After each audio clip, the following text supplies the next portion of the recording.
Hello everyone, जय हिंद। मैं doctor Prashant Jagtap, former assistant commandant central industrial security force and one of the top educators on Unacademy platform for CAPF assistant commandant examination. CAPF 2022 हो चुका है। आप में से बहुत सारे लोगों ने ऑलरेडी अपीयर किया है। तो बहुत सारे कैंडिडेट्स का जिन्होंने ये एग्ज़ाम अपीयर किया है, बहुत सारे कैंडिडेट्स का ये डाउट है कि ये एग्ज़ामिनेशन अभी तो दिया, लेकिन आगे क्या करना है समझ में नहीं आ रहा है। तो आज का ये जो रिकॉर्डिंग मैंने किया है ये इसीलिए है ताकि जिसमें मैं आपके डाउट क्लियर कर सकूं कि आगे क्या करना है। तो बेसिकली एग्ज़ाम हो चुका है। 250 मार्क्स का पेपर वन था और 200 मार्क्स का पेपर टू था। अभी ये पेपर वन पेपर टू दोनों हो चुका है, तो अभी ये एक वेटिंग पीरियड है और ये वेटिंग पीरियड बहुत ज़्यादा मुश्किल वाला रहता है। क्या करे समझ में नहीं आता, डायलेमा वाला रहता है, कन्फ्यूजन वाला रहता है। तो ये जो वेटिंग पीरियड है इसमें क्या करना चाहिए, तो पहली तो चीज़ मैं आपको बताना चाहूँगा, इसका रिजल्ट जो है जनरली 2 महीने में आ जाता है। मतलब अक्टूबर का जो महीना है उसके फर्स्ट हाफ तक आपका रिजल्ट आ जाएगा। 15 अक्टूबर से पहले आपका रिजल्ट ये रिटर्न एग्जामिनेशन का आ जाएगा। ये रिटर्न एग्जामिनेशन जो है जिसमें पेपर वन और पेपर टू दोनों के मार्क काउंट होता है, तो ये प्रोसेस में आपको एक बार एक्सप्लेन करता हूँ कि सबसे पहले आपका सभी लोगों का, जितने लोगों ने एग्ज़ाम अपीयर किया है, सारे के सारे लोगों का पेपर वन चेक होगा और उनका कंप्यूटर मतलब जो सिस्टम रहता है वो खुद ब खुद उसका रैंकिंग निकाल देगा कैटेगरी के हिसाब से और सभी चीज़ों के हिसाब से उनका एक रैंकिंग निकाल देगा। ये रैंकिंग में जनरली 1:10 टू 1:15 ये जो प्रोपोर्शन है, ये प्रोपोर्शन यूपीएससी ने क्लियरली डिफाइन नहीं किया। सिविल सर्विसेज एग्जामिनेशन में जिस प्रोपोर्शन में मेंस में बुलाया जाता है अप्रोक्सीमेटली 1:12 टू 1:15, ये प्रोपोर्शन में जैसे सिविल सर्विसेज में प्रीलिम्स के बाद स्क्रीन करके मेंस में बुलाया जाता है, उसी तरह से 1:12 टू 1:15 प्रोपोर्शन जितना वैकेंसी होगा, जैसे 250 वैकेंसी था तो उसके 15 टाइम्स मैक्सिमम लोगों को उनका पेपर टू पहले चेक किया जाएगा। ठीक है, अभी बुलाया नहीं जाएगा, पेपर टू आपका चेक होगा, इवेल्युएट होगा। तो आपका जो पेपर टू है, लेट अस एज्यूम कि 10 टाइम्स अगर ये ले रहे हैं तो 2500 लोगों का पेपर टू यहाँ पे इवेल्युएट होगा। 12 टाइम्स टू 13 टाइम्स ले रहे हैं, अप्रोक्सीमेटली 3000 लोगों का यहाँ पे पेपर टू इवेल्युएट होगा। Now after the evaluation of paper two, paper one और पेपर टू दोनों के मार्क मर्ज कर दिए जाएंगे या दोनों के मार्क सम कर दिए जाएंगे, जोड़े जाएंगे, और ये दोनों मार्क के हिसाब से पेपर वन और पेपर टू दोनों के मार्क जोड़ के एक फिर से एक रैंकिंग निकाला जाएगा। कैटेगरी वाइज रहेगा, जिसका जितना वैकेंसी है उसके कैटेगरी वाइज फिर से एक बार रैंकिंग निकाला जाएगा। और हर एक वैकेंसी के लिए जैसे यहाँ पे पहले 1:12 प्रोपोर्शन में था, हर एक वैकेंसी के लिए 1:6 प्रोपोर्शन में आपको पीटी मेडिकल के लिए बुलाया जाएगा। इसका मतलब है जो रिजल्ट आने वाला है वैकेंसी के 6 टाइम्स ये आपका रिजल्ट आता है। सो वैकेंसी 250 है तो 6 टाइम्स लोगों के मतलब 6 टाइम लोगों का इसमें आपका आ जाएगा, रिटर्न का एग्जामिनेशन का रिजल्ट आ जाएगा 1:6 प्रोपोर्शन में जो है। और फाइनल इंटरव्यू में मतलब 1500 लोगों का रिटर्न एग्जामिनेशन अप्रोक्सीमेटली क्लियर हो जाएगा 250 के कंपैरिजन से। ये प्रोपोर्शन ये डिपेंड करते कि कौन से कैटेगरी का कितना वैकेंसी है, सारी चीज़ों में अप्रोक्सीमेटली 1500 लोगों का रिटर्न एग्जामिनेशन क्लियर हो जाएगा और उनको पीटी मेडिकल के लिए बुलाया जाएगा। तो रिटर्न एग्जामिनेशन का रिजल्ट अक्टूबर में आने वाला है, सेकंड वीक से पहले आएगा। वो पेपर वन और पेपर टू दोनों मिल के होगा और 1:6 प्रोपोर्शन में होगा। अभी आपका पीईटी मेडिकल जो है आपका दिसंबर में लास्ट वीक में होने के चांसेस है। ये जनवरी में भी जा सकता है लेकिन उसके पहले आने के चांसेस बहुत कम है। सो पीईटी मेडिकल आपका दिसंबर में होने वाला है। अगस्त लगभग अभी आधा खत्म हो चुका है। सो आपके पास जो समय बचा है, एक सितंबर है, अक्टूबर है, नवंबर है, दिसंबर, आपके पास लगभग 4 महीने पूरे मिलते हैं आपको पीईटी मेडिकल का प्रिपरेशन करने के लिए।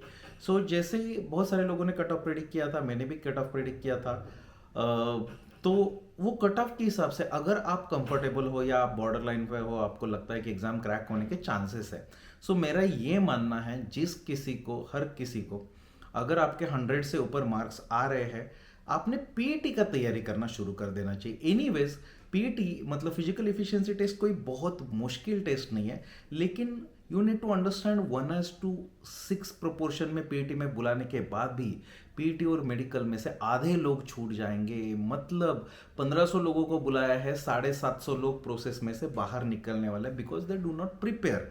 2 महीने में, 1 महीने में या रिजल्ट आने के बाद प्रिपरेशन जनरली ठीक से होता नहीं है। आपको 3 से 4 महीने ये प्रिपरेशन के लिए लगते हैं, तो प्रॉब्लम आ जाती है। इसीलिए मेरा ये मानना है, आपको थोड़ा भी रिमोटली भी डाउट लग रहा है कि आप या आप कॉन्फिडेंट हो तो तैयारी शुरू कर ही देना चाहिए। लेकिन आपको थोड़ा भी ऐसा लग रहा है कि आपका एग्ज़ाम क्लियर हो सकता है, चांस लग रहा है, वो सभी ने पीटी का तैयारी शुरू कर देना चाहिए। मैं ये भी बताऊंगा पीटी का तैयारी कैसे करना है। जो पीटी है मेल कैंडिडेट्स के लिए है। आपको 100 मीटर रनिंग है 16 सेकंड्स में, 800 मीटर रनिंग है 3 मिनट्स 45 सेकंड में, और आपको लॉन्ग जंप है और शॉर्ट पुट है। उसमें शॉर्ट पुट में प्रॉब्लम नहीं आता, लॉन्ग जंप में मेनली 3 चांसेस होते हुए भी मैक्सिमम लोग उधर फेल हो जाते हैं। और अगर आपके पास स्टैमिना नहीं है, 100 मीटर में जनरली किसी को प्रॉब्लम नहीं आता, लेकिन 100 मीटर के बाद इमीडिएटली 800 मीटर होता है। सो अगर आपके पास स्टैमिना नहीं है तो 800 मीटर आप दौड़ नहीं पाओगे। तो बेसिकली आपका प्रिपरेशन स्ट्रैटेजी पीटी के लिए कैसे होना चाहिए, सबसे पहले अपनी जॉगिंग करना स्टार्ट कर देना चाहिए। आपका वजन ज़्यादा है तो आपने डेफिनेटली वजन कम करने के ऊपर जो चार्ट में, जो मैट्रिक्स में दिया हुआ है, नोटिफिकेशन में ऑलरेडी लास्ट वाले पेज में एक मैट्रिक्स दिया हुआ है, चार्ट, आपके एज, सेक्स के हिसाब से, हाइट के हिसाब से वेट का एक रेंज दिया हुआ है। वो वेट रेंज में वेट लाने का कोशिश कीजिए। Reducing your excuse me weight will definitely improve your performance in PAT, because समझिए आप 15 किलो ओवरवेट हो और उसमें से आपने 12 किलो अगले 4 महीने में कंप्लीट कम कर दिया, तो इट इज एज इफ आप 12 किलो का बोझ लेके रनिंग करने वाले थे, वो कम हो गया। एंड मोस्ट इंपॉर्टेंटली, जब आप वजन कम कर रहे हो आप मसल का ताकत भी बढ़ा रहे हो। तो मसल का ताकत कैसे बढ़ता है, आप रनिंग करना स्टार्ट कर दोगे, रनिंग करते करते फैट का प्रोपोर्शन कम हो जाएगा, मसल का प्रोपोर्शन बढ़ जाएगा, सो मसल भी स्ट्रांग हो जाएंगे। ये दुगना फायदा है, कम वजन भी हो गया, स्टैमिना भी बिल्ड हो गया। एंड स्टैमिना और endurance is not only related to muscles, it is also related to heart and lung capacity. Heart का कैपेसिटी उतना होना चाहिए कि आपके सारे मसल्स को उतने समय के लिए सफिशिएंट ऑक्सीजन प्रोवाइड करना आना चाहिए, और लंग का कैपेसिटी भी उतना होना चाहिए, उतना फास्ट वो जो डिफ्यूजन है, वो जो रेस्पिरेटरी एक्टिविटी है वो होना चाहिए। Otherwise you will face troubles, आपको थकावट बहुत ज़्यादा आ जाएगा, चक्कर आके गिर जाओगे और आप ये कंप्लीट नहीं कर पाओगे। सो इसीलिए आपने धीरे धीरे रनिंग करना स्टार्ट कर देना चाहिए, बेसिक जॉगिंग करना स्टार्ट कर देना चाहिए। इसका मतलब ये नहीं है कि आप सिर्फ और सिर्फ रनिंग ही करते रहो या पीएटी करोगे। यू नीड टू अंडरस्टैंड इसका नेक्स्ट प्रोसेस जो है, पीएटी दिसंबर में होने वाला है, लेकिन इसकी इंटरव्यू जो है ना जून में होने वाला है। और वैसे भी इसका पीएटी का प्रिपरेशन बहुत ज़्यादा फुल टाइम प्रिपरेशन है क्या, आप बेसिकली आपको रनिंग ही तो शुरुआत में करना है, शॉर्ट पुट के लिए कोई तैयारी करना नहीं पड़ता ज़्यादा, ये लास्ट 1 महीने में भी क्लियर हो सकता है। लॉन्ग जंप भी लास्ट 1 महीने में क्लियर होगा अगर आपने स्टैमिना बिल्ड किया। तो बेसिकली आपने स्टैमिना बिल्ड किया रनिंग कर करके और आपने वेट रिड्यूस कर लिया, लॉन्ग जंप अपने आप हो जाएगा, कोई दिक्कत नहीं है। लेकिन आपने स्टैमिना भी बिल्ड नहीं किया और वजन भी कम नहीं किया, तो there is very high chance कि आपका लॉन्ग जंप ठीक से होगा नहीं, या फिर आप ज़बरदस्ती लॉन्ग जंप करने के लिए जाओगे। यू नीड टू अंडरस्टैंड, पूरे बॉडी का वजन आप एक पैर से उठा भी रहे हो, और जब गिरते हो तो एक ही पैर पे मोस्टली गिरते हो, तो लॉन्ग जंप होने का चांसेस है। 2 पैर पे गिरने का कोशिश करोगे, आपकी जो छलांग है, आपकी जो जंप है, वो पहले ही गिर जाएगी। सो प्रॉब्लम आ जाते हैं। तो इससे अच्छा है कि आप पहले से तैयारी कर लीजिएगा। लॉन्ग जंप लास्ट मंथ में भी तैयारी किया जा सकता है, और अब ज़बरदस्ती करने के लिए जाओगे अभी तो इंजोर होने का चांसेस बहुत ज़्यादा है। सबसे ज़्यादा इंजरीज लॉन्ग जंप में होते हैं तैयारी करते वक्त। लिगामेंट टीयर वगैरह हो सकता है, सम सीरियस इंजरीज हो सकते हैं, हैमस्ट्रिंग पुल हो सकता है। तो इसके पीछे बहुत ज़्यादा अननेसेसरी लॉन्ग जंप के पीछे मत भागिए। आप सिर्फ अगले 2 महीनों के लिए, जब तक रिजल्ट नहीं आता, स्टैमिना बिल्ड कीजिए। स्टैमिना बिल्ड करना मतलब सुबह शाम दिन रात रनिंग करना नहीं है। बेसिकली आपको डेली सुबह 1 से 1.5 घंटा सिर्फ एंड्योरेंस ट्रेनिंग करना है। वार्म अप कीजिए, स्ट्रेचिंग कीजिए, उसके बाद स्लोली जॉगिंग कर दीजिए, बस बिना रुके जितना हो सकता है। रनिंग जॉगिंग शुरुआत में jogging walking jogging walking jogging walking ऐसा स्टार्ट हो जाएगा। बाद में धीरे धीरे slowly slowly slowly jogging continuously करते रहिए। बाद में धीरे धीरे उसका स्पीड धीरे धीरे बढ़ाइए, आपको बहुत ज़्यादा बढ़ाने का ज़रूरत नहीं है। और डाइट के ऊपर ध्यान दीजिए, आपका वजन अपने आप कम होना शुरू हो जाएगा। ये करते करते कोशिश कीजिए कि आप 15 से 20 मिनट से 30 मिनट धीरे धीरे, 5 मिनट 10 मिनट से आप स्टार्ट करोगे रनिंग। शुरुआत में रुकोगे, थकोगे, आराम आराम से करोगे। 1-2 महीने में आपका रनिंग ऐसे लेवल में पहुंचना चाहिए कि आप 15-20 मिनट स्लोली ही सही दौड़ सकते हो। Its speed is not important, speed बाद में आराम से बढ़ाया जा सकता है, क्योंकि वहां पे आपको सिर्फ 3 मिनट 45 सेकंड दौड़ना है। अभी आप अगर 20 मिनट दौड़ पाते हो भले स्लो, वहां पे 3 मिनट 45 सेकंड उसको बढ़ाया जा सकता है। सो अगले 2 महीने का टारगेट ये रखिए कि आप 15-20 मिनट्स कंटिन्यूसली जॉगिंग ही सही कर पा रहे हो। If you are able to do that, that is more than enough.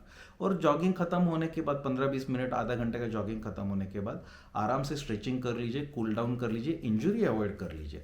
इतना आपने अगर डेली 1 से 1.5 घंटा दिया, मॉर्निंग में दे दीजिए, इवनिंग में दे दीजिए।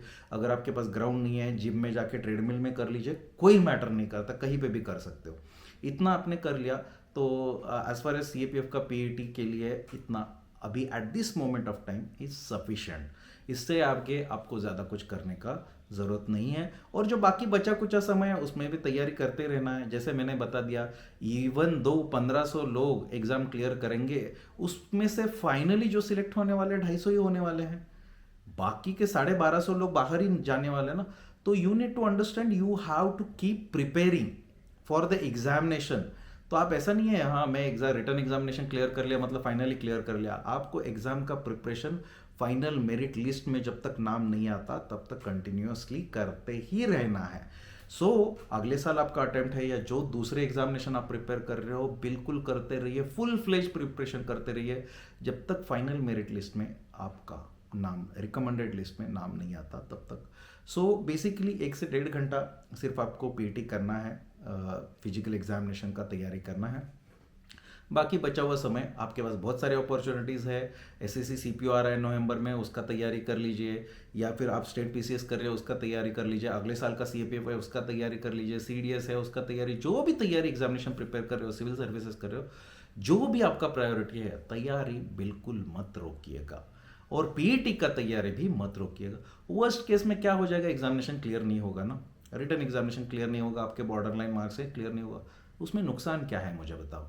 आपने 2 महीना जो फिजिकल एक्सरसाइज किया ना, आपका फिटनेस बढ़ेगा, आपका स्टैमिना बढ़ेगा, आपका वजन कम हो जाएगा, आपका कॉन्फिडेंस बढ़ेगा। ये चीज़ें खराब नहीं होंगी। Health is your best investment.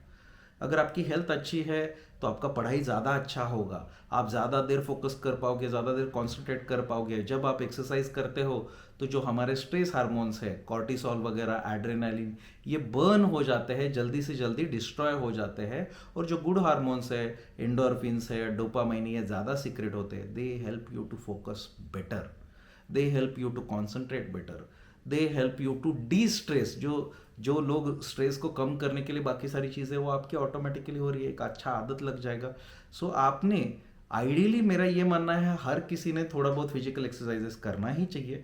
लेकिन जो लोग को ऐसा लगता है कि ये टाइम बर्बाद है, ऐसा बिल्कुल भी नहीं समझना चाहिए। जो लोग को थोड़ा सा भी होप लग रहा है एग्जाम क्लियर होने का, तो बिल्कुल कीजिए। क्योंकि अगर मैं बोल रहा हूँ कि 115 कट ऑफ लगेगा या 110 कट ऑफ लगेगा, तो you need to understand 110 mark वाला भी कभी कभी पास हो जाता है, सॉरी 100 मार्क्स वाला भी पास हो जाता है। कैसे हो जाता है? क्योंकि जो टीचर्स ने या हम लोग ने जो की दिया रहता है और UPSC ने जो की बनाया रहता है उसमें वेरिएशंस रहते हैं। कुछ क्वेश्चन कैंसिल हो जाते हैं, कुछ क्वेश्चन के आंसर आपको लगता है कि आपने कुछ और मार्क किया है लेकिन आपने मार्क कुछ और ही किया रहता है। जैसे कि आपको लगता है कि मैंने इसका A मार्किंग किया है लेकिन आपने B मार्क करके रखा है जो सही है। सो क्वेश्चन इधर उधर हो जाते हैं। सो बेसिकली मेरा ये मानना है कि तैयारी जारी रखिए, कोई भी टेंशन मत लीजिए। और अगर आप अगले साल के लिए प्रिपेयर कर रहे हो तो CAPF असिस्टेंट कमांडेंट का मेरा अनअकैडमिक प्लस के ऊपर नया रुद्रा नाम का बैच शुरू हो चुका है। 1 साल का बैच है।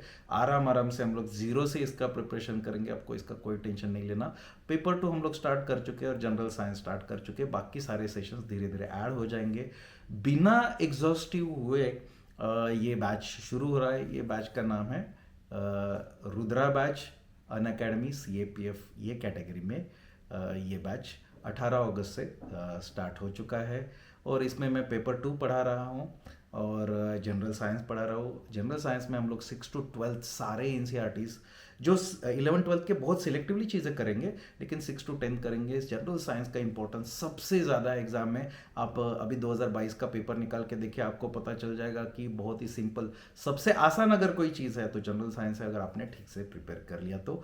और पेपर 2 तो बिल्कुल मेरे स्टूडेंट के लिए हलवा था। आप जाके मेरे कोई भी स्टूडेंट से बात कीजिए, आपको पता चल जाएगा कि पेपर 2 का प्रिपरेशन कैसा है। क्यूमुलेटिव प्रिपरेशन है। आप एक दिन में, एक महीने में उसको नहीं प्रिपेयर कर सकते। वो माइंडसेट डेवलप करना पड़ता है, वो एटीट्यूड डेवलप करना पड़ता है, राइटिंग स्किल्स डेवलप करना पड़ता है, टाइम मैनेजमेंट आपको आना चाहिए ये सब चीज़ें करने के लिए। अभी से करोगे तो आपका जनवरी फरवरी तक सारा ये चीज़ें कवर हो जाएगा। उसके बाद आप सिर्फ और सिर्फ रिवीजन करोगे और उसका आपको बहुत फ़ायदा होगा।